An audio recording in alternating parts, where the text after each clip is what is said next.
first of all, actually name spelling so that New York has Sure, sure. David Nussbaum, Nussbaum.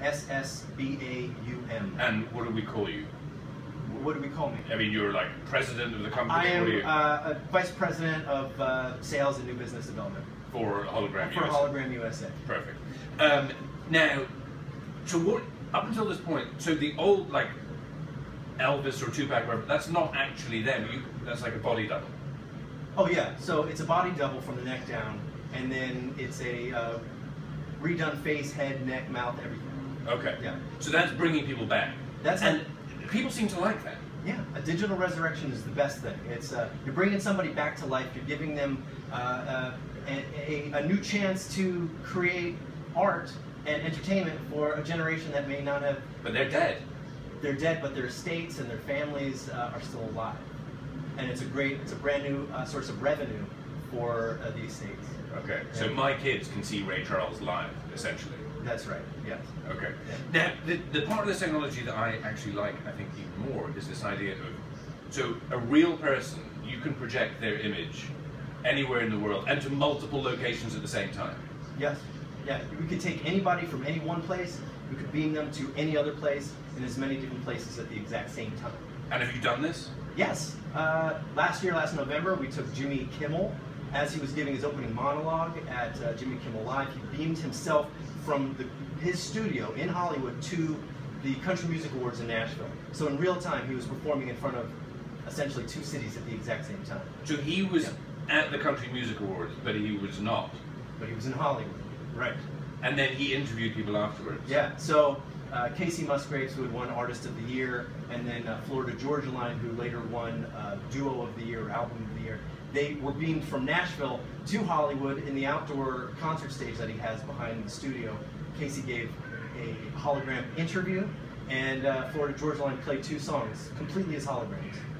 And so theoretically, you could also have 2 holograms speaking to each other. Totally, yeah. You can have a pre-recorded hologram talk to a live hologram. You can have 2 people in 2 different countries beam into a single place at the exact same time. The combinations of what you can do are limitless. This is science fiction. But it's real. It's real science. It's incredible. And before Kimmel, we beamed Julian Assange from his Ecuadorian embassy hideout in London. We beamed him from a conference room to a speaking job that he had at the Dreamland Theater in Nantucket, an island off the coast of Massachusetts. So in real time, he was able to sit down with an interviewer, just like we're sitting down, do a full 60-minute interview, and then after the interview was over, he turned his focus towards the audience and said, "Yes, you ma'am, in the blue shirt, you have a question?" And the people were freaking out, because how can you do that? But was that real? It was real, yeah. We sent the same feedback to London that he was receiving, and so he was able to see the audience in real time. We had the audience mic'd, we had the audience on camera, so Julian Assange had a display monitor of everything that he would be seeing as if he were really sitting on that stage. Now, this could change the way we do business, this could change the way we create entertainment, this could change a lot. It could change politics. You can take a politician without ever leaving the safety of their own green screen studio at wherever. They could campaign across the country, they could campaign across the world, you could beam them in town squares around the world without ever leaving the safety of their own studio. Is this at all frightening? No, I think it's a great thing. You know, look, it extends the lives of the dead. It brings new jobs into the marketplace. Actors have never been happier because now they can play the role of somebody that's an icon. You could beam an artist that is here in Los Angeles. If they can't be in New York, they're now playing in 2 venues at the exact same time. And not just that, you can add special effects. So if I'm an EDM DJ, if I'm playing Electric Daisy Carnival, I can, as I'm spinning, all of the special effects and all the visuals can be created around me. So, and that's what all the people in the audience want to see anyway, just crazy colors and visuals. This is slightly blowing my mind. Yeah. I don't even believe a word that I'm saying right now. I can't even understand. Are you? I am part of the world.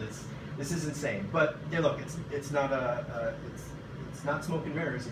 It's a real thing. And it's an old technology. I mean, the basis of this is over 100 years old. Yeah, it's hundreds of years old. It's an old theater trick called Pepper's Ghost, where an actor would kind of be in a different part of the theater, and he or she would reflect his image off of some mirrors, and the final destination would be on a pane of glass on the stage, and everybody would be a ghostly image, and that's what people would see. And this is just a 2015 version of that. Now, the original company that had this technology went bust. Right. And now, unsurprisingly, there's a lawsuit over who actually owns this. No, there's no lawsuit over who actually owns it. We have all the patents, we have all the proof, we have the license, we paid for it. The lawsuit is that there is another company that is infringing on our patent, and we've just sued them to stop stealing what we do. Okay. Yeah, it's pretty simple. Okay. Yeah. Now, I mean, rock bands who are perhaps getting slightly elderly, they could carry on touring without leaving the comfort of their armchair. Yeah, we've had artists here that are nearing the end of their careers. Who? Well, we've had George Clinton and the Funkadelic Parliament, all 37 of them. We have had Earth, Wind and Fire. We have had countless. We've had a number of them in the studio. They're interested in filming with us.